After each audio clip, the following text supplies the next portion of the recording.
Welcome back to the Generations Hunt podcast. Today it's Matt and Joe. Joe, how's everything going? Great. Yeah, dude, like the last 4 podcasts, we're going to practice that. Okay. All right. I'm working on it. I'll put it in my agenda. Today we have a special guest. We have Tim Ross from Droptine Drone Services. Tim, kind of introduce yourself. Tell us how you got into hunting, and then we'll get into the meat and potatoes of the drone services. Yeah, sure.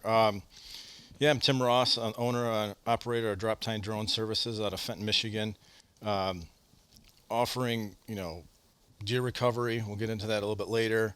Some lost pets, wildlife survey, those types of services.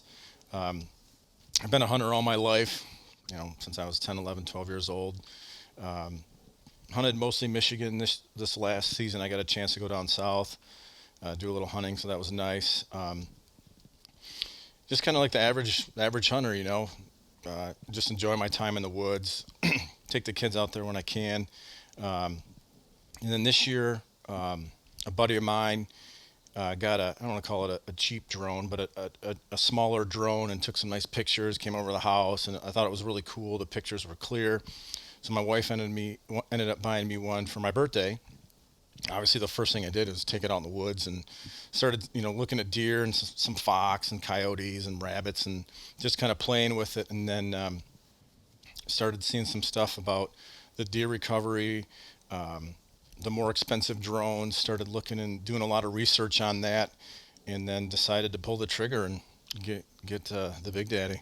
So this will be your first year actually out with the drone, right? Yeah. So to back up a little bit, you said you went down south hunting. Where'd you go hunting down south? I was in Kentucky, at an outfitter in Kentucky.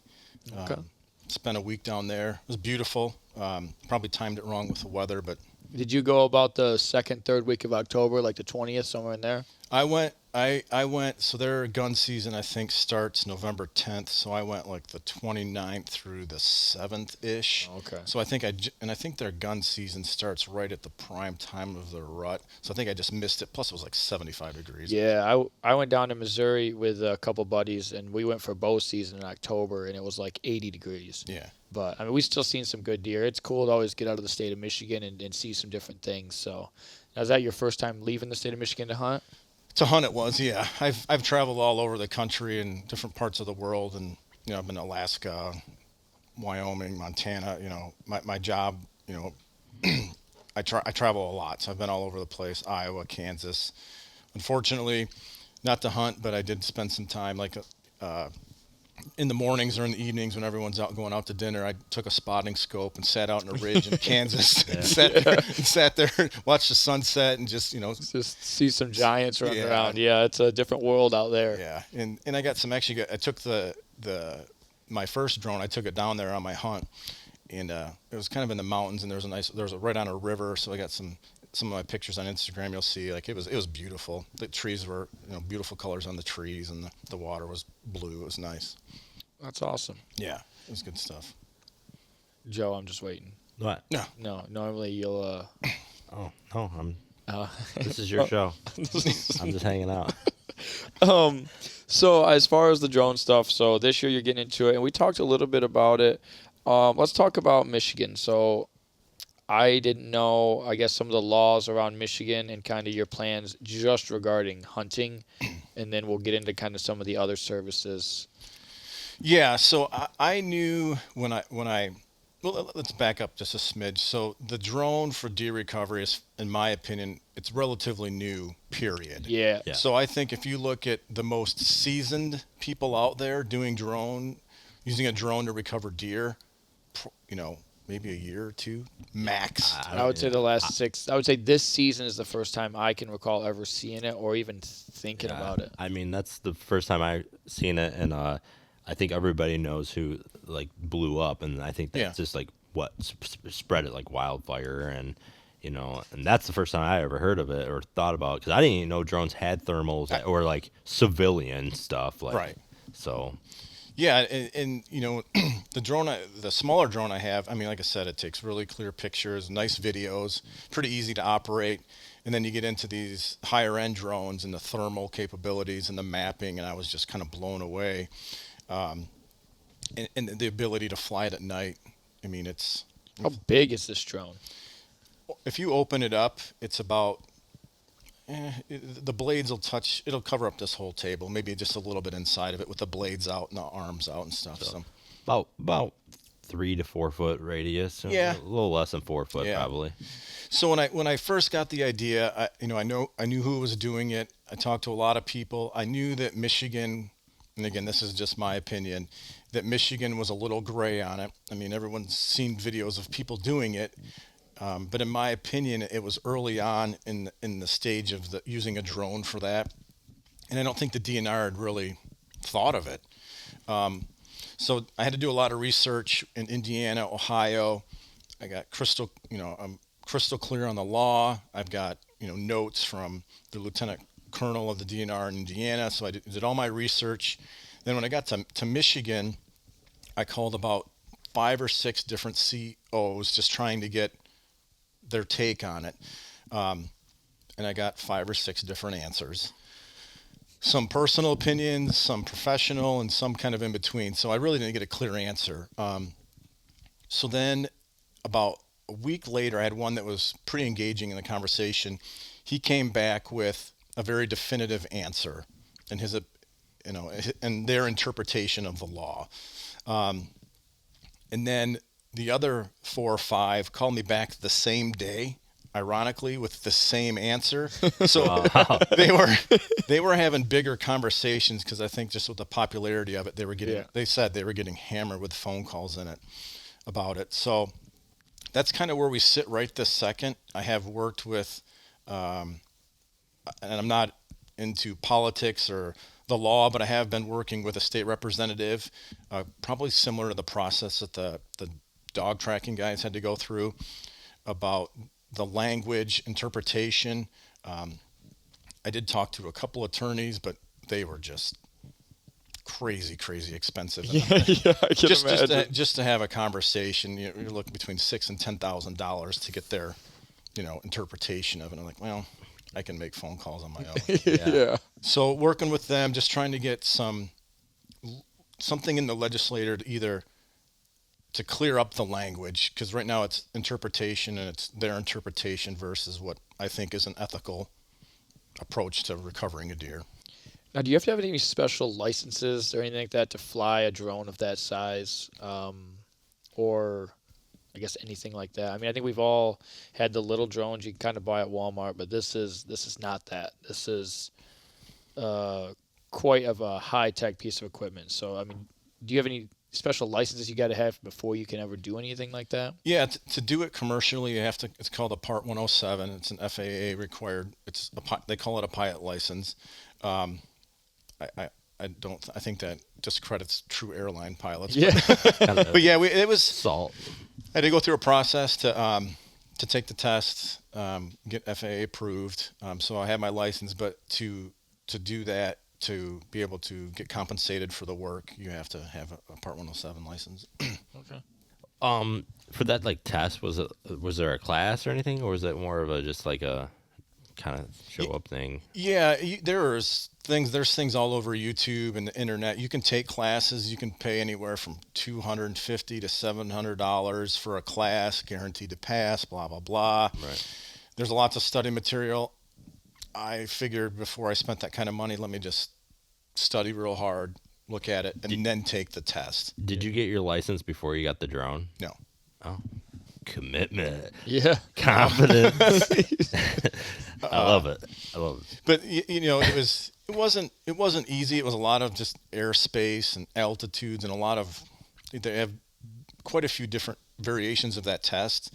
But the one that I took, I was kind of surprised of how non-drone related, to the weather that you hear that the airline pilots use, and I was just like, wow, it's really, I didn't think a lot of it was applicable, but. So can you go fly a plane or no? No. You don't want to fly a plane with me, no. Just cross off drone service, pilot. Yeah. Well, I mean, what else can you do with that license if it's not drone related? Is there a little other things It's specifically related. I think they call it. It's an unmanned aircraft. It's just the Part 107 is I think is what relates just specifically to drones. Okay. So you can take a part, I don't know, 100, and it's for a sporting pilot, and part whatever for air traffic control, or yeah, Okay. not 100% sure. Yeah. Is there any like regulations over like I thought there was something like in national forests like there's a difference between regular state, but Yeah, I think when it comes to national forests or national parks, you have to have special clearance to do that. like you need a license because like the guys that like I didn't know this either. Like to film, if you make money and you film in a national forest, you have to get a permit through that there. So That sounds about right. I'm not an expert on that, and I have no intent of doing that, so I'm kind of okay, letting that, Yeah. whatever it may be, I don't know, but I'm not going to do it. all right, So let's get in. I guess let's talk about the other services. So I think that this is a neat part. So in Michigan, you're kind of, well, you're not going to do deer hunting or, drone recovery services now, but you offer a couple of varying services that we talked about a little bit before. So let's talk a little bit about kind of some of the things in Michigan, if someone wants to get a hold of you, that they can call that you could come out and help them with. Yeah, I think being, an outdoorsman and a hunter, just like you guys are, I've done quite a few, I call them wildlife surveys, deer analysis. It's kind of all the same concept where, this one guy in particular, we went up and flew over his property, and we were just looking at the deer that were on his property, the buck to doe ratio, and I was actually pretty impressed because he was looking at the time when we did it, how the wind direction, where the sun was facing, and how the deer were bedded, the bucks versus the does, and how they're related to food, how it was related to cover, how it was related to other houses. This guy shot a lot of big deer, so I think it just kind of shows what he puts into his hunting. But I was really impressed with like using that data or that knowledge to, map out and know where the deer are and know why they're there. We've done quite a few lost pet searches. Just found a handful of cats the other day. We did a couple on the west side of the state. Ironically, it was to find a deer tracking dog. So we didn't find it with the drone, and these people were great. But out there, it was very, there's just land for miles. And they had covered a certain section of land. Let's say it's a 500 square acres. It was a big chunk of land. So we flew over that just to make sure it wasn't there. I mean, we saw deer, coyotes, possums, raccoons. I mean, it was full of wildlife. But then we just kind of started going to different sections, like I don't know if they're square miles or half miles, but we would just go to each different plot and fly over that. We'd spend about 3.5 hours, which is you can cover a lot of ground. And we didn't find it. But what we did do is, through the process of elimination, they went out the next morning, I think it was like 6 hours later, to the one section that we didn't look at, and went right to the dog first thing in the morning. So by the process of eliminating these big tracts of land, they were able to find their dog. Yeah, and I don't know if you ever lost a dog, but yeah, finding a dog in the middle of a large wooded section is the equivalent to looking for a needle in a haystack. So to be able to just start crossing off, okay, he's not there, he's not there, he's not there. If you're ever looking for an animal, is a bit of a peace of mind, because now you can kind of start narrowing down what you're looking for. So yeah, and it was on a leash, and it had gotten caught up in some tree roots, so it was kind of stuck there. I mean, if we would have flown over it, we definitely would have found it. So I mean, when you look at the technology of the drone, it's amazing. I mean, you would see it instantly. what all can this drone do? I mean, I know we talked a little bit about thermal imaging. I mean, heck, the only drone I've ever had has been the little one, and it takes clear pictures, but I've never seen it do anything outside of that. They're pretty amazing. They can do a lot more than what I know how to do. That's for darn sure. With the thermal imaging, I think there's just 10 to 12 different palettes, whether it's like white hot, black hot, red hot, just different, ways to pick up heat sources. It also has a searchlight on it. as well as looks like a big megaphone. So when we've had times where we found pets where we go up in the air and we can, you know, actually talk to the dog, or we can direct people to that location. We can also, it has a rangefinder, and it'll also pin the exact GPS coordinates. So I can be 400 feet in the air, find the dog, put the crosshairs on it, and it'll tell me exactly the longitude and latitude of where that is. You just type it in on Google Maps and go. Yeah, you can just put it on any part of your phone and just walk right to it. And at night, we can hover the searchlight over that, and you can just walk to the light. And what was interesting, what I learned on that particular job was I think the winds were like 30 to 35 miles an hour. It was windy, and I was a little nervous going there. It was about 2.5 hours away, but that drone was perfect in that wind. I was really surprised. Of course, my battery life wasn't that great, but with the searchlight on that, it's fixed to the drone. But the camera, the thermal camera, and the wide angle camera are on like they call it a gimbal, and the drone can be flopping around like crazy. So you have a field of view camera, and it's fixed to the drone. And when you look at that drone's bouncing everywhere. But when you look at the thermal or the wide angle, it just stays steady. But the light was connected to the drone, so I had a difficult time once it got dark to put the searchlight down on different animals because the drone's just bouncing all over the place. And that was the next section they wanted to go to, but I just didn't, the light was useless for me. Yeah. I mean, other operators may be better at it, but I struggled because of this. The wind was just ridiculous. Well, you know, maybe 5 years from now, you know, with all the experience, maybe it'll be a lot easier, but. I mean, when you pick up like a thermal image of something, like how quick can you tell what that is? Like that all comes to just with experience and just flight time. You know, I get out and I fly it around my house 2 or 3 times a week, just looking through different color palettes, different angles, and you start to learn like you'll pick up squirrels and you'll know like that's a squirrel. There was when we were looking for that dog, there was lots of rabbits, and you can tell by how they run. And then you can tell like a raccoon and a possum. So it really, once you learn what you're looking for, it's pretty easy to pick. I mean, we were looking at one guy's property, and he was kind of pointing out on the screen like all these like, well, what's that? Or is this a deer? I'm like, I don't think so. So I'll zoom in and show him like, nope, it's a different heat signature. I'm like, when you see a deer, you'll know it. And then sure enough, we found some deer, and like they stick out like it's a, you know, you can check out my videos on YouTube or Instagram. They stick out real. They're pretty obvious. Have you, you haven't, so I'm trying to just remember here. So you haven't tracked deer. How many lost pets do you think you found? So the pets found 2. How often do you get called for them? I think that it's been pretty slow, which is fine, you know. that's a good thing.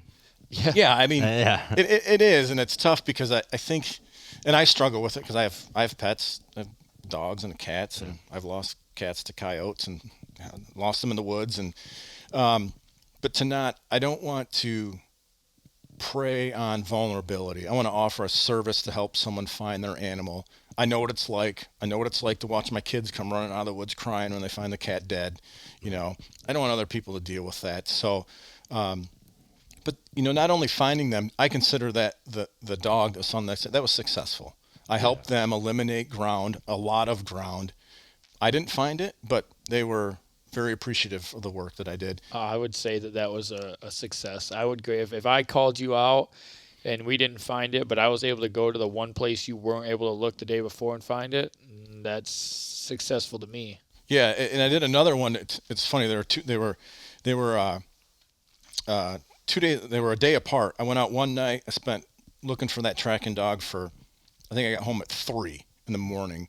I got a phone call at 7 a.m. the next morning to go back out the same direction, 20 minutes away, to look for a puppy. No, it was a puppy the first night till 3. Then they called me out the next day.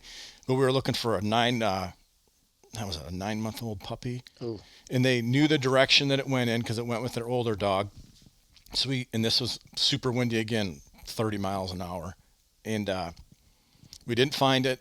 I was confident in the area that we covered that it wasn't there. But the neighbor, I say neighbor, they're a quarter mile away, found it the next morning hiding underneath his boat. Now, can your drone probably can't see under that? Right. Yeah. Okay. But again, it's eliminated, the southwest cone, or Yeah. of where they thought it went. So now let's get into deer hunting. So we've eliminated kind of your Michigan. So what is your plan for this upcoming deer season with your drone, and then your hunting season, and how are you going to make them work together? So unfortunately, this year I did lose my longtime hunting lease. The property is probably going to go up for sale. Maybe that's just a sign. So my plan this year will be to obviously look for deer in Ohio and Indiana and some of the other surrounding states. I'm going to strategically be in the Ohio, Indiana area. I have the luxury of, I guess, my 9 to 5 to work from anywhere. So I will be in that area. I have a 40-foot fifth wheel, perfectly comfortable to go down there, probably hunt some state land, strategically place myself in that area. So if I'm not getting calls, to hunt some of the state land. But now that doesn't mean I'm not going to take calls to drive down there, but I think looking at,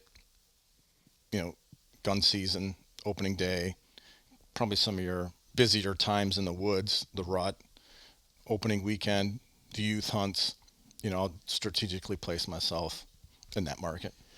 Do you think it's going to be harder to advertise to hunters in those states because you don't live there, or do you think that you've done a decent job getting your name out there, or I guess what is your kind of plan as far as that goes? So I am working with some people to help me with that. I guess social media marketing probably isn't my area of expertise. Hopefully, coming on podcasts like this will help expand my reach. But by the time it needs to be out there, I'll have it out there. Just joining different groups and reaching out to people to let them know the DNR, working with them, letting them know I'm in the area. So that's kind of my plan now, is really to, unfortunately, have a marketing company help me out with that. And then hopefully Michigan gets their thing cleared up, and then you'll have the 3 states, because the popularity of dogs in Michigan especially, I mean, I think before deer season I know of at least one group of people, and they'll have like 40, 50 dogs to come track in. A lot of times you'll call them and they'll be busy. Yep. So I imagine that this drone recovery is going to take off. And we talked a little bit, I guess for me, I like the drone idea. I think it's less intrusive on properties. If you've ever brought a dog out, well, I do think dogs are really effective. They burn up a property. I mean, they're just running around, and I'm not saying just aimlessly running around, but anytime you're adding foot traffic to your hunting property is generally not a good thing. And with the drone, I mean, you can, like you said, you can cover so much ground in a short amount of time, and you can stand in one place, right? Yeah, and not to take anything away from our fellow deer trackers that use dogs. I have a good friend of mine that owns a dog tracking or deer tracking company. I think there's pros and cons to a dog, and they can argue there's pros and cons to using a drone. Like you said, the less invasive, the scent. You can hunt your property the next day without grid searching and this and that. But I think that, there's pros and cons to both sides. What do you think what are your expectations for recovery rate, and what do you consider to be a successful recovery with the drone? So I don't think I would guess at the recovery rate at this point, but I am very confident that if your deer is out there and we fly over it, we will find it, whether it's dead or alive. Right. That's the other huge thing I like about the drone is, like, you'll have confirmation, like, whether that deer is dead or alive, especially based on what you're saying with how clear it is and things like that. You'll be able to show the client, look, like, do you think that's a deer you shot? Now, I know you haven't done it, but do you think that you'll be able to actually see if the deer is hit to confirm that it's that deer? Yeah, so there'll be a little bit of, we'll call it Q&A prior to just showing up and looking for your deer. I'd like to get an idea of what we're looking for, where you think you hit it, what kind of shot it was, take a look at the arrow, kind of typical things even with a dog you would discuss. But I think that it helps me narrow down what I'm looking for too. You're not, if the deer is just hasn't died yet and it's a fatal shot, but it's going to take a little bit longer. We're not pushing it. We're not bumping it. And we can, with a fair amount of confidence, we can be 350 feet in the air and I can zoom in and see a hole and it's, what it would be, a liver shot, shoulder shot, guts, whatever it may be. I mean, the camera's fascinating. I'm at 400 feet in the air and I'm picking up squirrels and I can zoom in, tell you if it's a red or gray squirrel. Wow. Yeah, that's Yeah, and that's the thing is like like with dogs, like you like, oh look, this bed's fresh. Well, you probably just bumped them and all that. With the drone, you could go, okay, he's right here. He doesn't look good or whatever. He's still alive, but he doesn't look good. So we either can continue it later or just know when, okay, we found him, we got confirmation, we can hang out here, or we can just wait till tomorrow and just, take the mystery away from it or just keep on pushing it. I mean, that's the benefit of it. And then, like, I think the most benefit of it would be if it did go on the neighbor's property and it did die and you just go, you got on your screen, you got video, you talk to the neighbors because, they hunt too or whatever. Be like, hey, I shot this deer. It went over there. I have video. I got a drone guy. I have video. It's right here on your property. Can you come with me or can I just go grab it or whatever? I mean, it's proof. I can send you a video or something right there then. So I think that's the best benefit of it because, cause somebody calls you like, hey, I got a dog and it stopped at your property. You go, well, fuck, man, he's going to blow up my whole spot. Yeah. And I don't want to be a dick and say no. Right. Because you owe the animal the most. Well, in my eyes, you owe the animal everything. I mean, some neighbors don't think that, but. Yeah, and it's funny you mentioned the beds. You can see warm beds, right. So when we're looking at some of the wildlife surveys, you'll pick up hot spots, and those are just beds. Right. They're not even deer there. So you can see, an active bedding area or if they're actually deer. So I get sidetracked a lot like a squirrel sometimes. The wildlife surveys, so what are those, what are they expecting out of you when you come out there? I know obviously you're not going to be drawing like a map, but like when they ask you to come out and do a wildlife survey, are these just basic landowners or this is like the DNR or things like that? No, well, my vision is not the DNR, but it's more with a landowner. Let's say you own a chunk of land and you just want to see what's out there without, if you can walk out there, you're going to bump everything out. But to get up in the air, we can take pictures at different angles. We can take videos.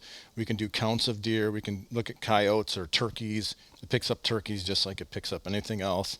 You can see where they're roosting. Videos, pictures, we'll take one from each corner. We'll take one from high above, like a 360 view. If you want to look at like a food source and see where they're entering the field, where the trails are heavier, different times of the year. I mean, it can do all of that. So, talk about like how effective do you think this will be in like early season when you have the canopy? Will it go kind of through the canopy, or I mean? Well, so one thing I was thinking of, the canopy is an issue.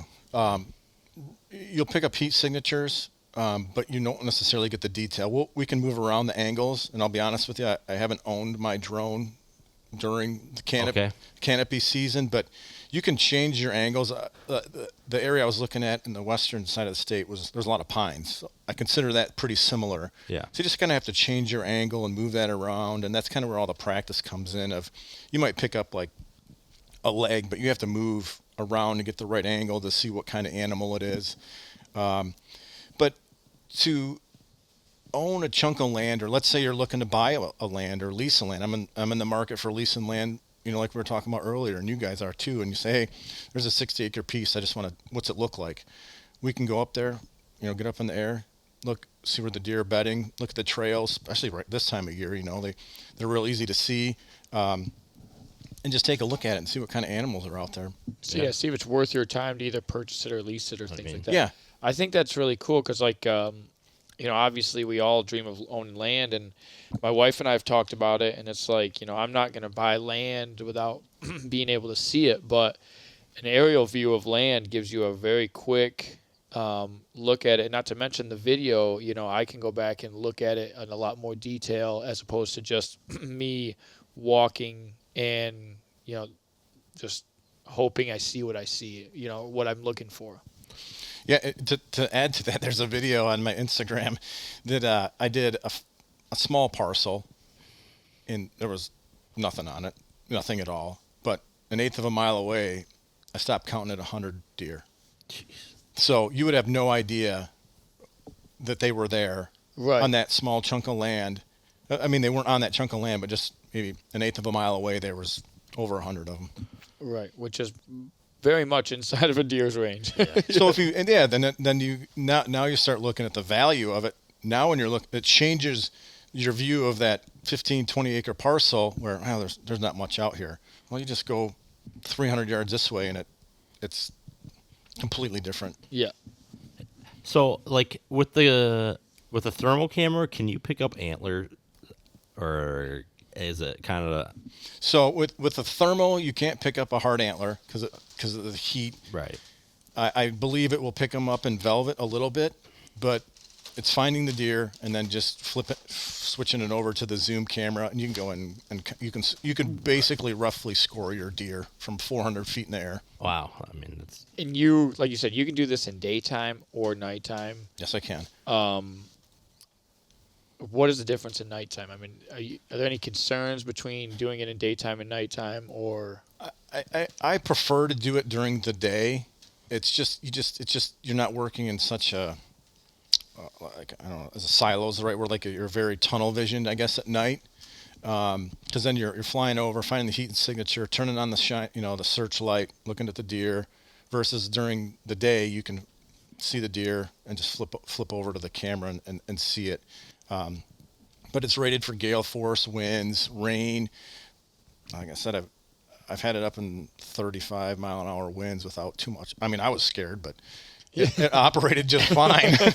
But I mean, there's, it's very versatile for, night, day, rain, snow, wind. Yeah. What are your expectations from a hunter? So, like, if you've ever, and I equate it back to the dog, and only because that's the only thing I have to kind of compare it to. Like when you call the dog tracking guy, he's going to ask you all kinds of questions and things like that. And you kind of said, I'm going to ask that, or, but like one thing about the dog is they would prefer you to not ever walk in there or anything like that. Like what kind of expectations when you get a call are you looking for the hunter as far as information or steps they need to take to help you out? Yeah, I think when it comes to that, it's probably going to be very similar to a certain extent because we don't want to, if the deer's not dead, we don't want to keep pushing it further away. If we know that, like I said earlier, if we know that it's in a certain area, we're going to find it. So if they get to last blood, they think they're pushing it, or they lose blood. Yeah, my recommendation would be to step out, get a good idea of the direction that it went, where you think it might have went. That's not saying it. We've all seen them go this way and then turn around, go 180 degrees the other direction, but kind of the same expectations. The less intrusive we can be, the better off and better success rate I would expect. All right. Yeah. So now kind of talking about your time in Indiana, Ohio. So you're going to be down there droning some deer. I don't know if that's the correct verb. Droning. Droning. But, that sounds very military and not in a good aspect. But you're also like, you're not going to be sitting around all day. So you're going to be down there hunting.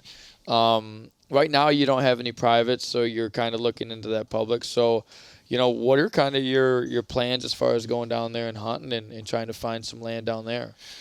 So I think like I touched on earlier, I'll go head down there probably late in the spring and kind of probably do like a little bit of marketing push as well as kind of scoping out some potential land opportunities. I mean, I'm not going to lie, I'm just a lot of targeted knocking on doors on where I think I need to be during the hunting season to be in that in the right area. And then if that doesn't work out, I'll offer them free services for sure. I was gonna say that's how you do it. Like, hey, is anybody hunting that? But there is somebody hunting here. I offer this service right here. All right. You see how that works real quick, right?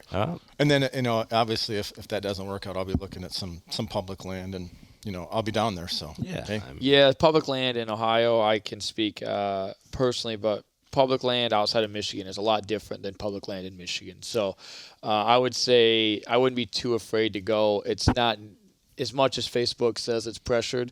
They don't know pressure until they've come and hunt Michigan. Yeah. Come hunt the pumpkin patch with us, man. Yeah. So the big thing on drones is how ethical they are.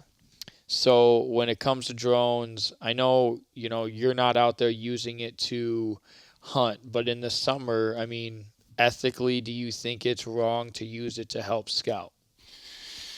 In the summer, no, I don't think it's ethically wrong. I think that just technology. It's evolving. It's changing the hunting industry.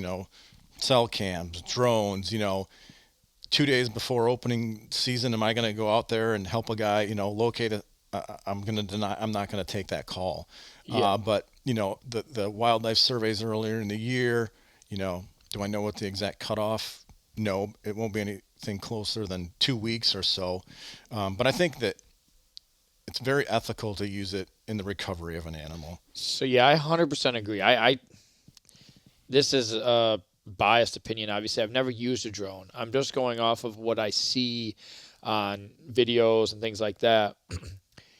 I do think the drone is going to be more effective than the dog. Ultimately, the dog is going off of scent, and there's a lot of things that impact scent.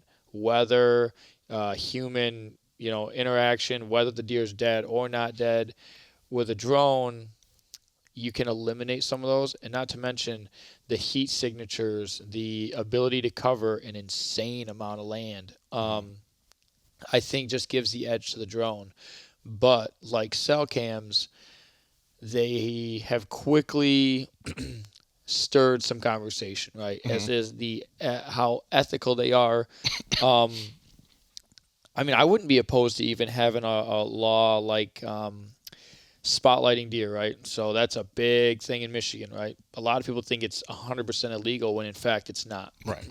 What is illegal is to spotlight deer after November, or from like November, the whole month of November, you can't spotlight deer, and then you're never allowed to have a weapon in your car. But if you ever went out spotlighting deer, like I remember as a kid, I went out spotlighting deer, man. It was great. You got to see some big deer and things like that, but people get kind of edgy about it.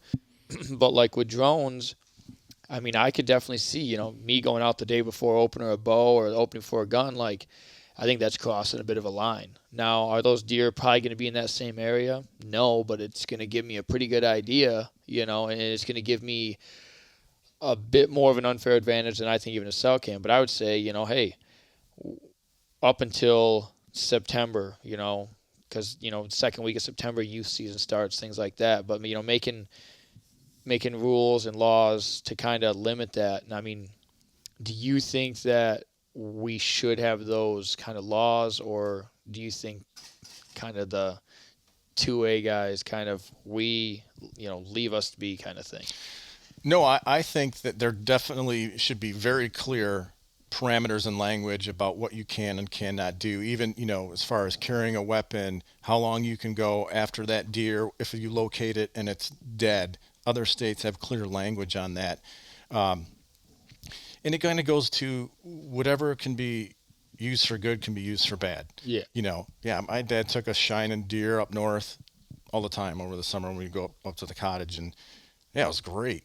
But that can also be, heck, up north, half a mile away, probably someone probably shot $3 while we were out there shining. Like, what you can use for good, you can use for bad. And I think that's, I think I'm a very ethical outdoorsman, and if I thought this was unethical, I absolutely wouldn't do it. But we're doing our best to recover an animal. Not that anything in nature necessarily goes to waste, but if we can recover that animal, I think we owe it to the animal in our sport to do everything we can to do that. So yeah, could somebody go up and there's my deer, like we talked about earlier. But I think the DNR, my opinion, the DNR thinks people are going to go up in the air and somehow drop a hand grenade on a buck, or they're going to say there's a buck over here, and a hunter's going to walk out there and shoot it. Well, I've been in the woods a lot, and I don't think you're going to necessarily walk up to a deer. Yeah, I mean, maybe if you can catch it in an open field and you got a rifle or a gun, like, I mean, it's not to sound condescending, but it's not difficult to stalk within 300 yards of a whitetail. I mean, it's not hard. Now, I could see that bow hunting. Honestly, I would stand back and pay people to watch your drone if you showed them where they were at to go stalk a deer, because I guarantee you 99% of the time, I bet you they don't get within 100 yards. No. These are mature animals, and you're going into their back. I mean, their house, their house, and all that. I mean, you can't take the elements out of that, and I think like the biggest thing, like, well, they're gonna use these thermals. You're gonna take these drones and all that. Who is buying? I'm not buying $20,000 drone just to get a deer. I mean, I personally can't afford. I can't talk a lot. I mean, I bought Sitka gear, so yeah, it's about the same price. It's about the same price now. No, I mean, I'm not. Yeah, I don't think a ton of people are going to think about purchasing a drone, and then I just don't believe that there's someone that is going to actively go out and try to use it specifically for deer are going to have the means to go out and poach a bunch of deer with their drone. So I guess I'm not concerned about it, but I do think that there are some ethical boundaries that it can cross if not used properly. Yeah, and I back up a little bit. I always look at I'm more of a bow hunter than I am a gun hunter. So everything I think about, it's more orientated towards bow hunting. So yeah, I'll video you while you're trying to sneak up on 160-inch buck. I'll sell it. Yeah. So, but no, I don't know that you're gonna. And I say this now. I'm sure 10 years from now, maybe we'll have different technology. But I just think that the drone. We've all lost deer, right? Yep. And it's one of the worst feelings in the world. I'll use my past season. All right, I shot a deer with a gun. Didn't have much blood. And man, like, we looked and I didn't know the rules. We actually brought a cheaper drone out there, not one of them, not anything like you've got, and we just couldn't locate it, right? A week later, someone else went out there hunting, and they located it, and it had circled back around to the exact spot we were looking.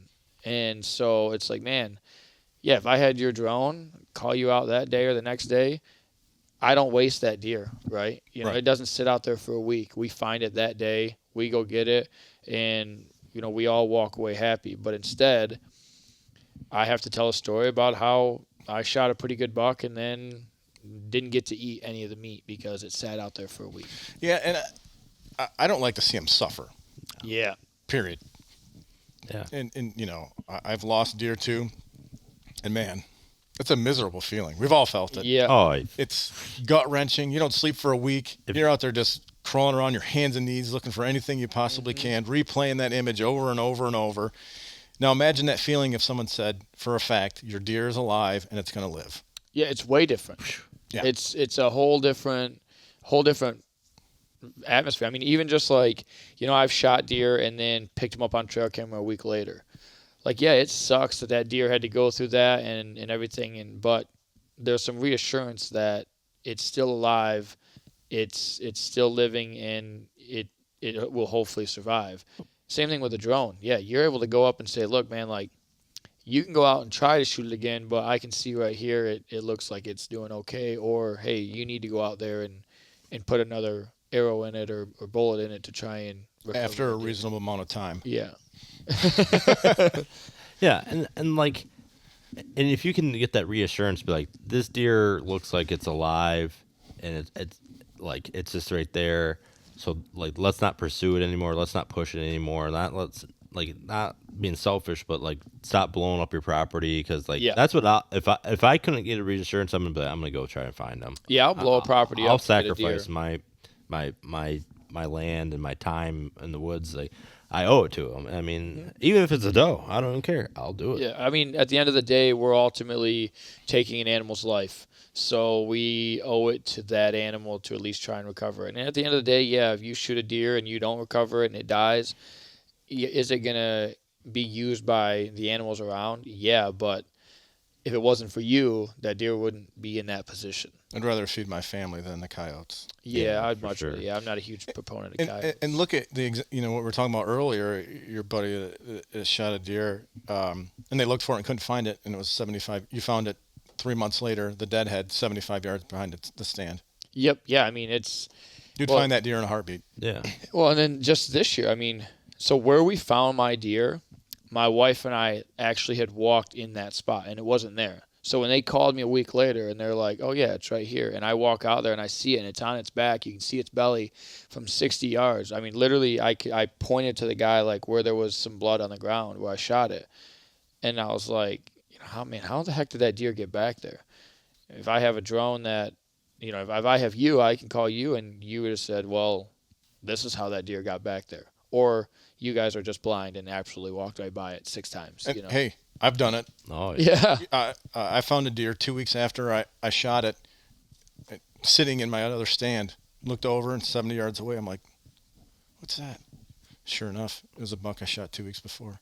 Yeah. I think, I would love to talk. I mean, probably deer trackers aren't that great, but a deer tracker and their success for a year, and then after a year, I mean, this year I imagine you're probably not going to screen a ton of calls because you're trying to get your name out there. But heck, man, I'd almost put, without ever seeing, I'd almost put a drone against a dog tracker with experience who does screen calls just to see what the success rate is. I think it's going to be a lot higher than. So what's a success to you? So your ability to tell me whether my deer is dead or alive. Right. Yeah. If I call you, if I call you and I pay you this amount of money, can you go up in the air, tell me that's my deer and it's dead or it's alive? If you can, and I'll use my experience with the dog, right?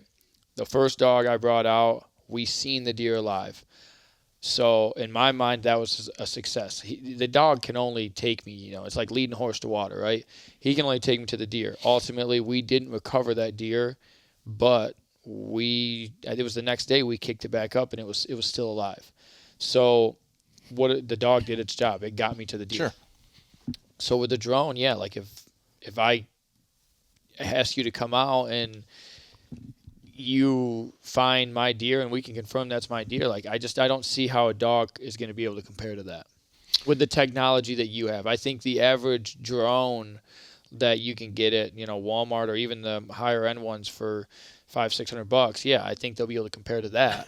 But I think with the technology that you have and other drone services I've seen with the heat signatures, the night vision, things like that, I have a hard time believing a dog's going to be able to compete with that. Yeah, and I have a DJI Mini Pro 3 is the other drone that I have, and when you look at what they're capable of side by side to my big drone's a DJI M30T with the thermal imaging and stuff. If you were to go up during the day and just same altitude and look around, you're going to see the same thing, but the second you switch it to infrared, it's a different world. It's like looking underwater. It's so just having that feature alone, you could fly over an area, a deer that you shot or any deer that's just bedded, and you have a hard time seeing it. I mean, you're going to be zoomed in and slow, where that will just pick it up in an instant. Yeah, that's just where I just don't see a dog being able to compete.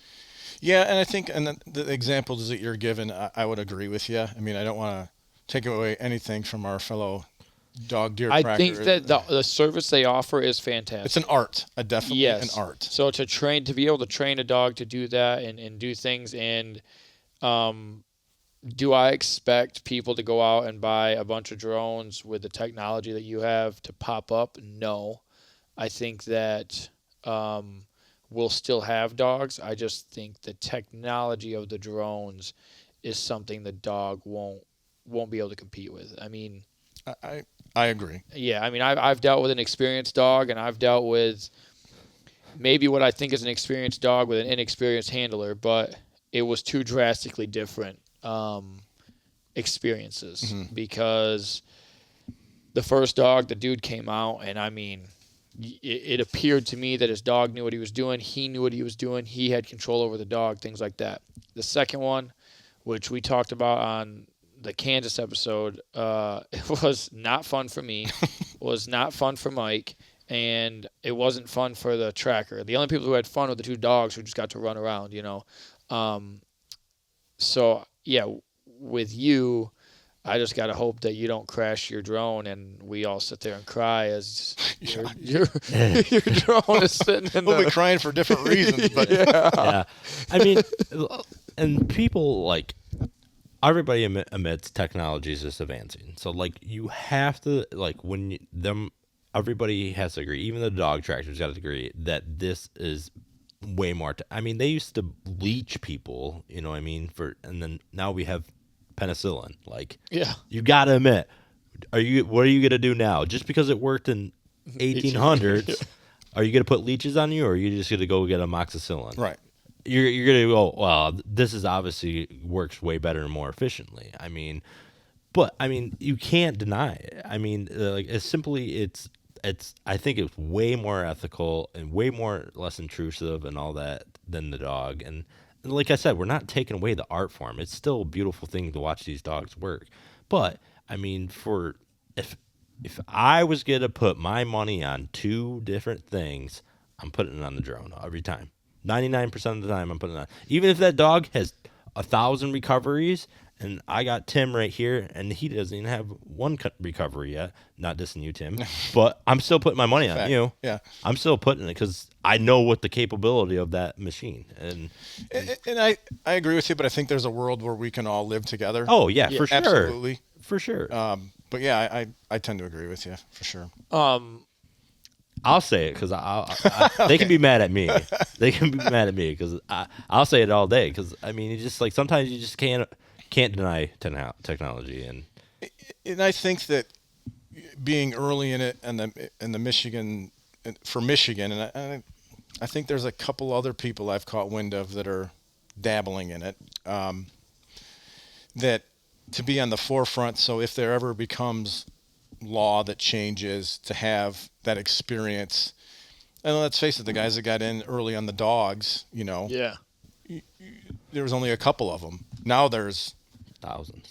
tons of them. Yeah. Do I think drones will get that way eventually? Yeah, I do. You can see it in other states. I've been kind of following that, and yeah, it's growing. But I think there's enough opportunity out there for all of us to live happily. So, like, I don't want to blow up. I don't know if your wife is going to listen to this or anything about about the price of this. Like, what's a general range for one of your drones that you have? I mean, you don't have to give a specific. It's like just with one battery, and then, I mean, what? So the drone and the remote were $15,000. It's a lot of deer. That gets you about 25 minutes of flight time. Oh my god! So I had to buy 3 extra sets of batteries. A battery, and it runs on 2. A battery is $349. The spotlight and the searchlight and the broadcasting system was another $1,500.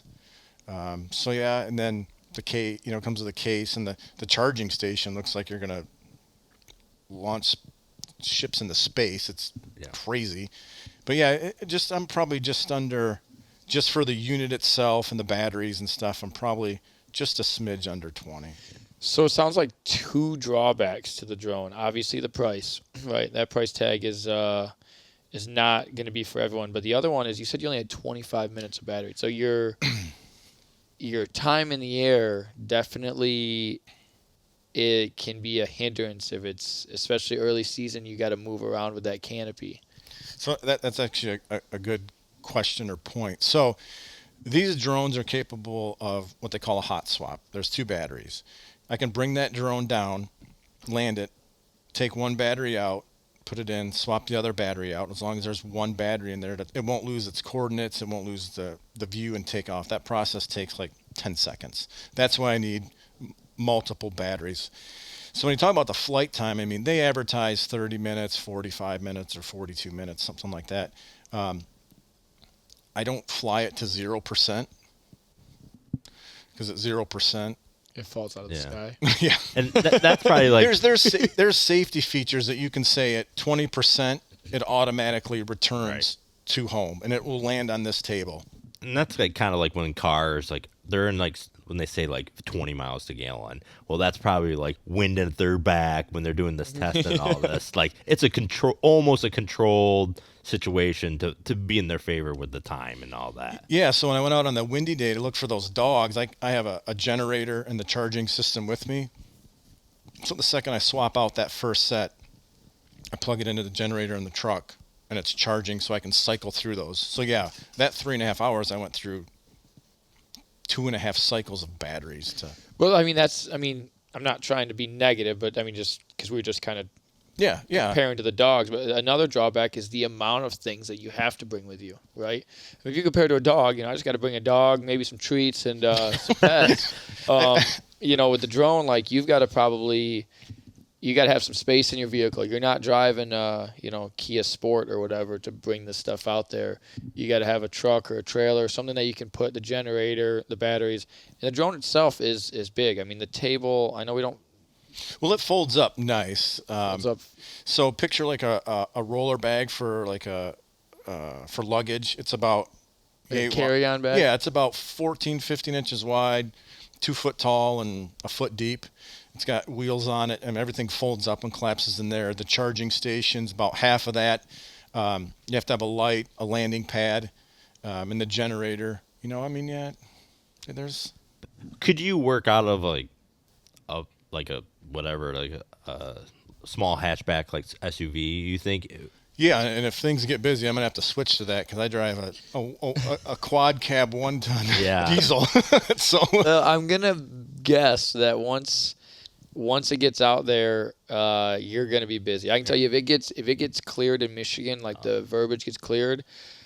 That's one other thing, though, I guess. So, what are you gonna do if that happens and you blow up? Because now you have to pick: am I gonna go find a deer or am I gonna go deer hunting? Do you think at that point you kind of screen a little bit more, or hope that some more drone buddies come out, like the dogs, and you can send them out? So I would have to say I'll have to worry about that when it happens. Yeah. That'll be a good problem to have to worry about. Let's put it that way. Yeah, for sure. But yeah, I mean, I'm definitely passionate about hunting. I'm passionate about, the drones and finding the deer and the wildlife. I think it's, even just in my own land, it's just fun. It's cool to go do it. I was out flying around the other day, there was a coyote 100 yards behind my house, curled up in a ball. I'm like, brought the kids over. I'm like, look at this. He's just right over there. That would be super cool. It was just cool to see, Yeah. So you can answer this one if you want, or you can wait. Do you have a price range as far as what you're going to charge right now for people to come out or to call you out, or what kind of determines that for you? Let's do the pet recovery, and then we'll do the aerial service first, and then we'll do like the deer recovery. So yeah, if you were to, so I kind of just look at where pet recovery, where they're at. I think within an hour, you're going to probably be $150, and I will make every attempt possible to find your pet. And then as you step over that hour drive, it'll be $250, and then step into 3 hours, it's going to be $300. That's kind of where I'm thinking right now. Yeah, that's really reasonable. That's reasonable. And the people that, and I won't name names, but the people that have used me for the lost pet search have paid more than that on their own. Yeah. Offered more. I can tell you, if I called you to come get my dog and it was $150 and you found my dog, I'd be you'd be getting tipped nicely just because of the relief of getting the dog back, not having to explain to the kids, not having to be sad. Yeah, that's a big one there. So that's kind of where I base it. I mean, obviously there's going to be, some different factors that come into play, but that overall, it's kind of how I base it. It's time, but I definitely don't want to prey on their vulnerability either. Right. I know what it's like. Yeah. If it's closer, then, And I just went to Staples to get copies and stuff, and for a copy, Like, people put up like missing poster signs. A copy was like $1.90 now. Like, for 150, you couldn't even get like 100 copies if you go to the Staples. Yeah. So like, and the drone's gonna be way better than yeah. Oh, Snickers is lost. Call this number. I mean, yeah. I mean, it's. I haven't done it in a like an urban area. I don't know if I would. Yeah, that's. It's just there's too much. I don't think I would be very successful. You'd probably find a bunch of strays. I'd find everything. Like it would be this is probably where we are now. It's probably. I don't know if I would do it. Yeah. Unless it went in the field across the street. That's different, but. In a subdivision or in the city, I would. But the problem around here is a lot of missing pets is the coyotes getting them. Yeah, they're hopping over the chain link fence. And poor Snickers is. I enjoy that you came up with Snickers, by the way. Yeah, that's twice he said. Snickers. Hey, if I can find a warm leg. Oh my God! Well, I found Snickers. Right, and that would almost be Snickers. Worse. Why did you say multiple? Well. That's how many pieces he's in. That would almost be worse. Calling you out there and you just find a leg. I'd almost be like, lie? yeah, would you lie and be like, I didn't find it? I don't know. Like, that's pretty funny. Like, yep, I don't know where he is, guys. You know what? This one's on the house. Don't worry about it. Yeah. Because that would be a hard one. That would be tough. Like, kid trying to look at the camera, I'm like, no. So it's terrible. No, but we got. But it's it happened to my cat. I mean, so, a quick story on that is we had cats and they go out at night and they'd come back in the morning. We live out in the woods. Sure enough, the cats were gone. They didn't come back, and me and my wife were like, what happened? Because coyotes and fox, they're everywhere. And the kids are like, we want to go look for the cats, and I'm like, no. I'm like, I'm cutting the grass, and I'm like, no, no. And it kept bugging my wife, my poor wife. She's like, we can go look, and I'm like, what are you gonna do if you find it? Mm-hmm. Yeah. Sure as crap. I'm sitting there cutting the grass, and I look up and I see my daughter running down the ridge, just bawling her eyes out. Yeah, they found it. I'm like, yeah, yeah, that's exactly how I would imagine that would go. Yeah, it wasn't fun. So, what's like an aerial service? I mean, I understand there's like different aspects and all that and stuff. Though. Yeah, it depends on like the size of the land and how much you want to go out. I mean, you're probably looking at probably a minimum of $250, and then it kind of depends on some variables, how far away, how much land it is. But again, I'm thinking in this mid-Michigan market, probably starting at that point. So with that, you're like, are you editing a video and putting it together for them and then sending it to them, or? Yeah, it depends on what they're looking for, but yeah, it would be, there's probably going to be some just like B-roll or whatever you want to call it in there, but I will do my best to kind of create a package to what they wanted. Yeah. I mean, it's not as a hunter, you just want to see where the deer are, what they're doing. It's not, I'm not going to have fancy music playing in the background and rolling credits. Yeah. We can take a picture during the video. We can put the coordinates of where they are, and we can put little markers on an aerial view of where they are, so you can see the density of. So when you're doing this, could I be like looking over your shoulder and you be just showing me out sure. of that? And most of the people, that's all they wanted to do. Oh, just watch you. How big is the screen on your controller? It is. It's pretty big, 8-9 inches, if not bigger. It's about the size of the laptop, or a little bit smaller. A little bit smaller than that. Yeah. So I mean, it's good size. Do you have an HDMI on that? Could you display it to a TV? Yeah, I could. There's 5 or 6 different outputs on it. So yeah. I think I seen the one guy. He does that on like the side of his van. And there's no denying that he's the leader in this, and he's all credit to him. That's where I got my idea. I mean, he does a fantastic job. I think he's a great guy, and I just don't have the resources that he does. Yeah, and he's earned it. I mean, hey, you got to get a TikTok is what you got to do. Yeah.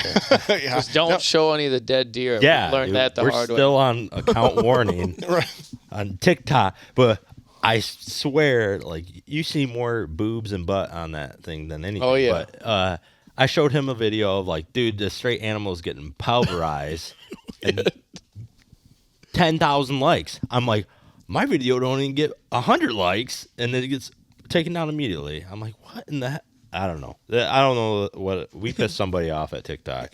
I'm not on that platform yet, but I think that's next. It's like it's such a great marketing tool because like I made the stupidest video, dude, And those are the ones that always just Yeah. blow up, and like I spent like 10-20 minutes editing one, and it gets like 1,000 likes I or will 1,000 say, views on the one thing that you're going to probably dislike about TikTok, at least this is the rabbit hole I went down, is when you're sitting there waiting for someone to call to recover a deer, you're going to realize 2 hours has passed and you watched the dumbest videos in your life. Well, I do have a personal TikTok, so yeah, I sit there. Yeah, I'm on that. It's crack. But Yeah. for Droptine Drone, I don't have a TikTok for that yet. But I spent enough time goofing around with the other social media platforms, and Yeah. Instagram is my favorite by far. Instagram's the I best. suck at Instagram. Yeah, you need to work on that. But it's like, it's it's how I get the most leads. Like, I guess if you want to say like guests and all that, and just communicating with the followers and all that, and just putting out videos and all that. It's just the best. I mean, it's been easier for me on Instagram than it has like Facebook. Yeah, that has been. Yeah, our Facebook page is not much activity. I mean, I get a thing and it gets a lot more views than it does like followers. But like our Instagram page, he texted me one day and he's like, we need to do something for like 1,000 followers or something like that. And I was like, I got on Facebook, I was like, dude, we have like 64. And he was like, no, on Instagram. And I went over there and I was like, oh, like this is way different. And I think it's just the way you interact between the two platforms is why we got more attention on Instagram. I just think people like personally are just like striving away from MySpace. Facebook is just because it's almost like too family oriented, or it's just too memey. You know what I mean? Yeah. What was it? Meme? Like That's meme. Is that something Snickers like? yeah. Well, it's meme, and then it's like something's cream is creamy. No. Meme. No, it's I know it's meme. It's meme. It's meme. Like Oh, please don't say that. no. I'm not saying me. I'm saying me with Y. Like too much meme. Yeah, there's too much meme. I'm physically about to have an aneurysm. I don't know what you just said. Okay, so on deer recovery, what's like the cost of like what are you thinking? I mean, I know it's all about geographically located and all that. I mean, just saying we're gonna base it. We're gonna be in Indiana and or whatever in Ohio right now. So let's just say, what's the cost of that? Yeah, and where I'm located now, I'm not going to burden my clients with, that's my issue, not theirs. So, right. Other people that travel from where they live in Ohio to Michigan, you're going to spend over $1,000, and I know that for a fact. I'm not going to do that to work in Ohio and Indiana. I got into this knowing that I'm going to have to do that. To give you a specific number, I'm not going to do that yet because I want to wait and kind of see what the market does. Okay. I want to make sure I'm competitive. Okay. And I want to make sure that there's value to what I do and I can be competitive in that market. So I will wait. But it's probably going to be around $300 all in. So if they are Buckeye fans, it is double the price, correct? I don't know if I'd answer the phone. That's one of the screening questions. No. Yeah. Where did you shoot it, and who do you root for? I love all my Buckeye friends down there in the South. Yeah. Don't be scared to call because you're a Buckeye fan. No, I'm just a big Michigan fan, so I like to throw some digs in there whenever I can. Yeah. But even at $300, that's not bad. I mean, you're talking. So a decade, I would say close Roughly to 300. Yeah, right. Yeah. There's a give or take. yeah. Give or take just 500. Just going off of that number, it's that's not bad. I know some people are going to be like, wow, but I'll just use my experience with the dog. It was probably a decade or so ago when I used the first dog, and it was $100 for him to come out and $25 if we recovered the deer. But remember, that was a decade ago. 2 years ago, when I used a dog in Kansas, it was $400, and that's a dog. I'm guessing. I can tell you right now, if I called you up and was like, "Hey, I need you to come out and locate a deer for me that I shot," and you told me $300, I would. That would be not an issue at all. No, and so I say to be competitive. I'm not doing it. What I mean by that is I'm not looking to undercut anybody out there doing that. There are people that advertise even less than what I'm thinking, but I just want to see what the market will Yeah. bear as far as that's concerned to make sure that it's a reasonable rate. But I do know that my rate will be fixed. It Okay. won't be plus plus. It'll be so there may be some benefits to that and there may be some disadvantages of that, but it'll be fixed. So when you call me, you know exactly you're going to pay me up front, but you're going to know exactly what the price is. Yeah, I would recommend that. I mean, I don't own a business, but I can tell you based on stories I've heard. Yeah, next thing you know, you find their deer, and they're like, "Oh, by the way, I forgot my wallet." Yeah, and we'll be set up to take, we're set up to take payments, mobile, Venmo, credit card, So cash. Cash is big king. because I will tell you, like when I was in Kansas, the guy only took cash, right? Well, That's 'cause I had my money. I don't generally carry cash, so trying to find I'm married too. Yeah. Yeah. Trying to find an ATM that wasn't then going to charge me, to pull all this money, like it was kind of difficult. So to be able to take card, Venmo, PayPal, that's pretty big. I mean, that's nice. And let's face it, you're just crawling out of your tree stand. Yeah. You haven't gone home yet. Right. Yeah. You need me to come out. Yeah, it's beneficial to me to offer as many options as possible. Yeah. Plus, with that, I mean, I can literally have you paid before you show up. I mean, I know some people wait till you get there, but I mean, I'd like to have faith that you're going to show up. If you don't, then it is. If that happens once, I will never work again. You know what I mean? Yeah. It would happen. Yeah. I mean, I wouldn't do that. I mean, yeah. Yeah, and like you said, Dick, you're getting on the stand. If I'm in Ohio, last thing I would be like, "Hey, you got to find cash." I'm like, "Fuck, I don't have this much money on me." And, Yeah. and I'm like 2 hours from a town or something or a gas station. Like cash, check, or your bow, whatever. Yeah. Fuck, I'm taking cash, man. No, but yeah, anything we can do to make it easier. We I understand that. So yeah, we make it as many easy options as we possibly can. Yeah. No, I just thought of this real quick. This has nothing to do with payments, so I'm sorry we're going down this rabbit hole. No. But it goes back to the benefit of the drone. So I actually, not to kind of shit on the dogs more, but my buddy, he was out in Iowa, and he hit a deer, and he was calling dogs, and the issue he ran into was they were out tracking other deer, so they couldn't get to him, right?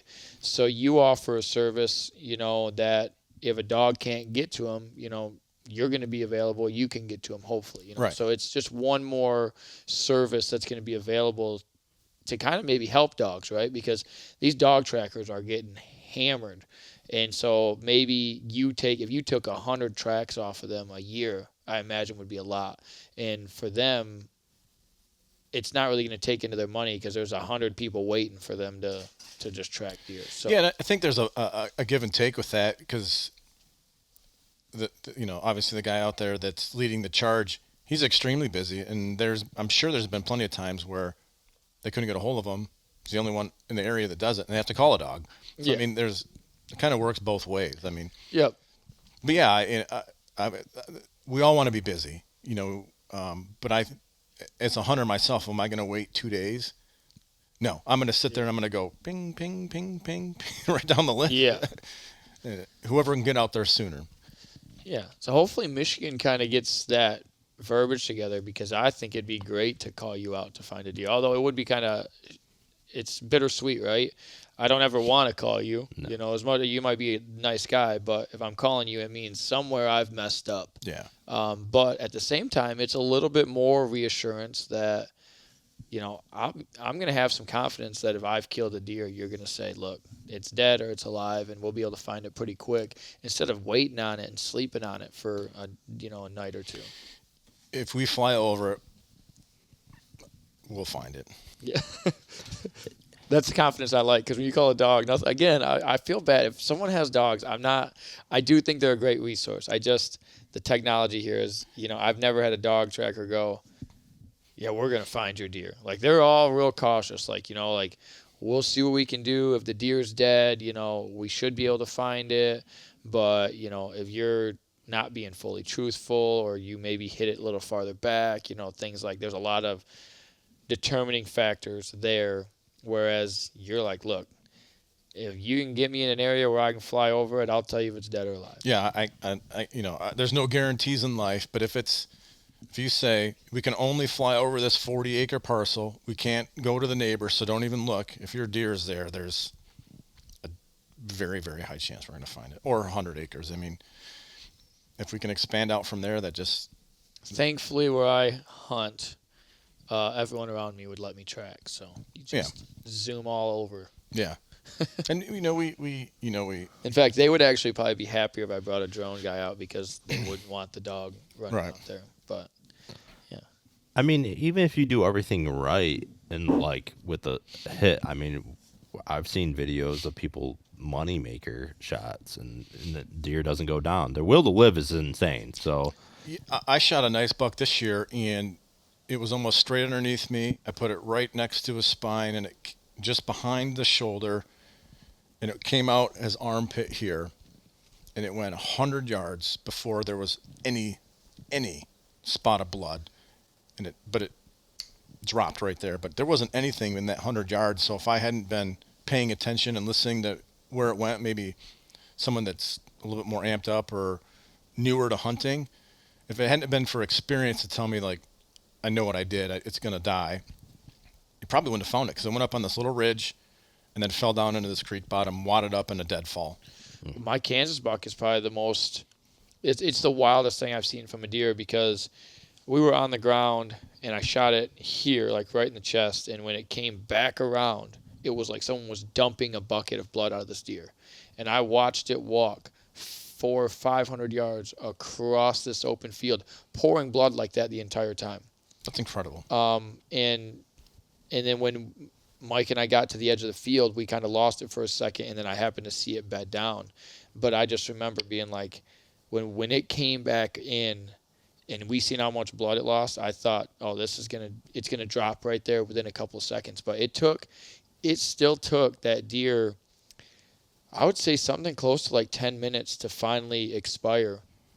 And I don't know, I to this day, I'll never understand how. That's incredible. I just watched a video today on TikTok.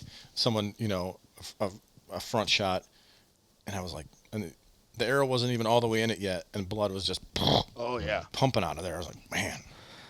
You know what would really be cool? I don't know if you plan on doing this. Like, when you get there, because I understand, like, there's a certain point where you black out when you shoot a deer, you know what I mean? Like, oh, I hit him right there. And then you get up to it, it's like in the stomach. You're like, oh. But, I mean, it'd be cool to, like, hey, like, have, like, a deer silhouette and just be like, where'd you hit it? And then point it, and then, like, you ever seen the dots where they go, like, the green dot recovered the deer, red dot they didn't, or something like that? Yeah, I'll be keeping data. I'm still working on that, but just on what they said, right. What had actually happened, was it fatal or was it non-fatal? I'll be keeping different data. I don't know what I'm going to quite do with it yet, but I'm sure that eventually that there's a story to tell with the data. Yeah. And I don't know, maybe I'll sell it to a broadhead company or something. Maybe I'll sell it to your buddy's broadhead company. Yeah. There you go. Yeah, for sure. And I say that because I would, what kind of, crossbow, bow, right. kind of broadhead, fixed mechanical. I'd like to see how, the data I would like to see is the difference between crossbow and compounds, right? Because we've kind of given crossbow hunters a little bit of crap here because just situations it's a dog upstairs. Oh, sorry. Like some of the situations we've found ourselves in, like with hunting, a lot of times when something negative happens, it's a guy with a crossbow. So I would just wonder, are crossbow hunters because they have a crossbow taking more unethical shots, or we're just crazy, egotistical compound hunters that just, do what we want? Well, and I blame it sometimes on the marketing of crossbow. Like, on the box it says groupings, like the Ravens, like groupings at 100 yards. Rifle, like accuracy out to 100 yards. Like, yeah. Why say that? Why? Like, because then you're just saying, like, to the layman that it can go. I can go to 100 yards, and they're doing it. Yeah, yeah. They're trying that shot. Yeah, and it's not like I can't take that with a bow either. But I'm just saying, like, ethically, am I gonna do that? it'd be really tough on a whitetail. It would have to be on ground level. Can't be in a stand, and it would be. You have to. There's a situation would have to be. I don't even still on a perfect situation. Yeah, 100 yards. I don't know.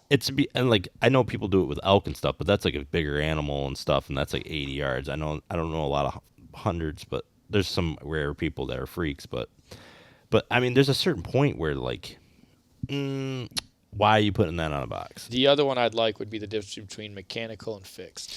See, that's where for me, that would be the most interesting to see. Yeah. I shoot mechanicals, but I think that I'm going to switch to a fixed blade. I just switched to a fixed blade last year, and I don't know. I only shot one deer with my bow, and I kind of got lucky because I hit it low, but it only ran like 60, 70 yards. But for years, I had tons of success with Rage broadheads. Then I went to the Muzzy hybrid, and I had tons of success with there. I mean, the thing I love the most about mechanicals is the blood trail. Like I'll tell you, even with the fixed blade this year, blood trail was nothing like what I have from mechanical. But I like that the strength of the fixed blade. So I put a Rage 2-blade into the shoulder of a real nice buck. At the time, it was the biggest buck I've ever had an opportunity, and I hit it right in the shoulder. After I sat and watched it on a doe for 45 minutes. So you can imagine that. It's 30 yards away. I'm looking behind the tree on one knee on my seat, one leg on the stand, just shaking for almost an hour. He finally comes across at like 25 yards, perfect broadside, everything you dream of, whack, right in the shoulder. And then I found the arrow about 200 yards away, the whole arrow. And I'm like, and that's the penetration piece when I don't get the perfect shot. So maybe I'm wrong for planning on not being Perfect. But at the same point, if I do make a mistake, maybe that arrow gets that 3 inches where I can get a longer too. Yeah, and that's kind of what made me decide, because I've done the same thing. Hit a deer in the shoulder and then just went, man. Like the worst part is it immediately. There's not another sound like it, and then you see your arrow sticking out 18 inches, or more, and you know it immediately, and then it's almost like I have to go track this deer now, but knowing that things are not gonna, 9 times out of 10, at least with my experience with mechanicals, it's not gonna end well. I haven't blasted a deer in the shoulder with a fixed blade. I don't really plan on, but if I do and it blows through, then that'll probably be what seals the deal for me. But I did, the deer I shot this year was a mechanical, and it zipped right through it like it was a piece of paper. I was like, oh. Yeah. So, but that was finally got a nice shot, the way it was supposed to be done. Zipped right through it. So I've been on both sides, so I think everything has a situation. Yeah. And like I did the iron wills, and I like the iron wills, but then I did the severs this year, and they performed phenomenally. You shot a bunch of deer this year with those. I know, I just shot tons of them, and then I was like, well, this year I'm probably gonna go fix, but I'm trying. I don't know. I'm just a weird guy. I like trying out stuff, but I'm gonna probably do a lot of trad stuff. I'm gonna be that loser and be a trad guy. So those two, I think, pieces of data would be the two that I'm the really most intrigued by. Yeah, it would be pretty interesting. You'd probably piss some people off, because then it'd be like, look at all these fixed blades. It would be funny too to keep track of the initial phone call. Where did you hit it? Yeah. And then where after did you the recovery, actually hit it? Okay. Yeah, because I know a lot of friends that smoked their deer and we never found them, which is which is a little odd. Yeah. I mean, I'm not trying to take away anything. You don't even have to answer if somebody said like they took like a neck shot or something like that. Like, are you saying no to that call, or like? I would take the call. Now, if he feels that it warrants me to come out and pay for my services, then I owe him. It's dead or alive or 6 miles away. Okay. I mean, I would do you think you would straight up tell him, like, hey, listen, like, based on what you're telling me, I don't know that you're going to find that deer? I would definitely frame the expectation. Yeah. Okay. And I think there's a certain risk in any shot, even if they did smoke them or it was pouring out blood out of their chest. Yeah. I mean, there's no guarantee, but it's... Some are a little bit higher than others. Right, well, absolutely. But usually on those good shots, you're not going to phone call. No. Yeah. Unless you just want the practice and you were like, hey, give me a call, you shoot one so I could come out. But I've seen lots of, like you said, you went 450 yards. That thing went right through the pump station. Yeah, it severed the artery right there. And, man, like, I don't know. I wish I would have had that portion on video. All I have is the trail the next day, right, which is insane because it was still wet the next day, which just tells you how much blood came out. It's just I remember when I turned around going like, whoa. And then for it to take as long as it did was just dumbfounding. Because, I mean, I've made worse shots on deer and watched them expire faster than that. And for him to just keep going. But it, rutted up, mature buck, like their will to just keep doing what they're doing is pretty high. Yeah, they're fascinating. Yeah. So, no, man, you all right? Oh, you just looked at me like I did something. You're talking. I'm excited to see kind of how your season goes. I'm excited. I hope Michigan, you said you were working to try and get some of that verbiage changed. Hopefully that does. I think that if you get that kind of fixed in Michigan, you're going to blow up. Especially in this area. But I'm excited to see kind of how it goes for you down there in Ohio and in Indiana, and then if you decide to venture out to other states from there. Yeah, I know there's some risk involved on my end, starting a service that I can't do in my home state. And, I've thought about that, but I think that there's an opportunity to help hunters in other states. So, yeah, I'm interested to see how it goes, too. I think... I do think the DNR will probably be a little cautious at first, but once they see what these other services are and how it's being used, I'm going to hold out hope that they'll come up with common sense rules, more clear language, and you'll be able to do it here. Because I'll tell you, I think if you get it here, it will blow up quick, especially because of the amount of the success rate that I think that you're going to have. Yeah, and like we touched on it earlier, it's interesting when you look at the other states where it's legal and how the law is written, it's almost exactly the same. It's just their interpretation of it. So when you look at the language in Indiana, it was almost exactly the way it's written in Michigan, but they're defining words differently. Their definition of hunt, their definition of take. Well, in Indiana, that's not hunting. In Michigan, so far, it is. It's considered that. I mean, I think it's just new to them. Yeah, they have to get their hands around it. They've probably got more important things to worry about. But working with the state representative, though, that's a good step in the right direction. Yeah, but it is a politician. I get you. Yeah, they've been nice, but there's a lot of hounding that comes on my end. Yeah. You're just a drop in a pan there. Yeah. I guess that's a nice way to say it. It's like peeing in the ocean. It's kind of like, So let's talk about ways to contact you. I know we're in Michigan, but if there's anyone that is in Indiana, Ohio, that listens or is traveling out there or anything like that, what's the best way to contact you? And so luckily all of my domains are the same. It's all Droptine Drones. So whether it's Facebook, Instagram, my website, soon to be TikTok, they're all active. They're all live. They can always call me too, but they're all the same. So the website is live. It is in our testing phase right now. We're supposed to finalize that next week. So we can take payments. You can enter your type of service you want. We tested it today. Everything's links to my email. So when you request service in there, there's just a little small, your name, email, phone number, and the service request that you want. Then it pings me on my email. So we tested that. That's working. Or you can call me at 810-730-0297. Just talk about, what your plans are for the next hunting season? Anything I can do to help prepare that?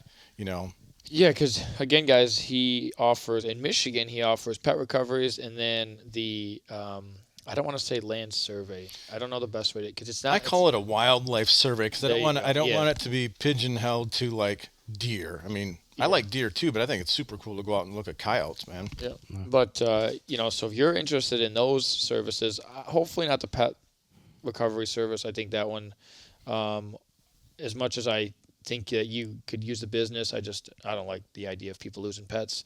But the wildlife survey, if you're looking for ways to better manage your land, better access the way properties, or look for places to put food plots in, I think that the drone service there would be super helpful. So yeah, the way the guy that, like I was telling you before, the way he used the information and the notes he was taking, and I was impressed. Like that's the right way to use that data and information. Right. And everybody's victim of, I don't have enough time to go scout my land and all that. Well, scout. Yeah. Look at this. Couple hours, you can get more information. Bam, there. It's all on your fingertips and all that. And like, okay, you only got one weekend a month, and you utilize this, and you probably get more information in this one day than you could do going out there 10 times. And you can refer back to it. Right. Yep. Yeah. And historical data and all that. So yeah. So, is there anything you want to bring up? I mean, no, I think it's exciting for me. It's exciting for the hunting industry. I appreciate you guys having me out. I mean, it's been fun. I'm excited to talk to you after deer season next year. Yeah. To see kind of how it went, how many recoveries you had, and the data that you're able to collect. I think that'd be cool. And then, yeah, if I ever buy land, I'd probably call you just to look at it. Just like, hey, because I didn't think of or using before it. you buy land. Yeah, exactly. Yeah, before you buy land, and then and that's such a thing. You're like, if you have, I'm going to buy $170,000. Not real. I'm just saying hypothetically because I can't afford that. But I'm just saying, if you're going to buy 170, could I do boots on the ground? I'm only going to learn so much about us. You call me, save me time, and just like, okay, look at all this. I got all this information. Or you just go, wow, man, there's nothing here. Like, bam. So, yeah, like you look at that example I did when I found over 100 deer in that one field. And if you're looking at just that piece of property right there, like, there's nothing here. Yeah. Then you just right over the tree row. It was. Yeah. So, yeah, it's not just deer recovery services that you're offering, but in Michigan, unfortunately, right now. But hopefully that changes. Hopefully it changes by deer season. Maybe, hopefully, people listen to this podcast and hear that it's not legal, and maybe in numbers we can tell people like, why is this not legal? Like what? Like we. Hopefully somebody will be able to take charge, or we can just get it on a ballot or something, or just people call their local CO and be like, hey, I heard this ruling. I don't agree with it, or just let them know or something. Working on getting on a ballot right now is what we're pushing to do. Yeah, and more people that know, because like I didn't know until you told me, because I thought it was. I was clearly I didn't know, because I actually took one up this year to look for it. Well, you're just incriminating yourself. You're going to jail, boy. I'm not too overly concerned about it. Because a lot of people don't know. They just if you see it on TikTok, you just assume it's legal everywhere, because you don't know they're in Ohio. It's a lot like reaping turkeys, right? Like people in Michigan, like, they don't realize that that's not legal. It looks really cool on TikTok and other states where it is legal, but in Michigan, heck, when I first seen it, it was something I wasn't really interested in, but I thought it was totally legal until someone told me it wasn't. Yeah, so I think this is, the first stepping stone that we need to take to start, like, getting the stuff to go, because, I mean, I don't see the difference in the dog, and I think it's better than the dog.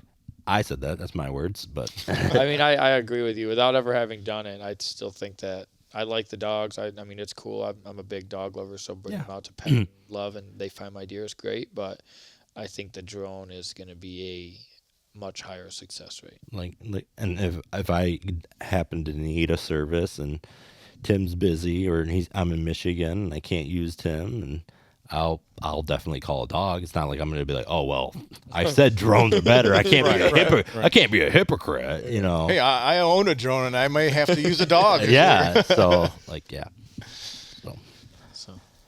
I think that's it. I mean, Yeah, for now until unfortunately we have a long wait until we get to see all your statistical data, and I think Ohio doesn't end until like February. Yeah, yeah. We're probably gonna catch you before that. Oh, yeah, like for when sure. Michigan ends, just because we live on Michigan time. Right. Yeah. Time's the same everywhere, right? Right, Our time. Yeah, Yeah, our time. Yeah. Yeah.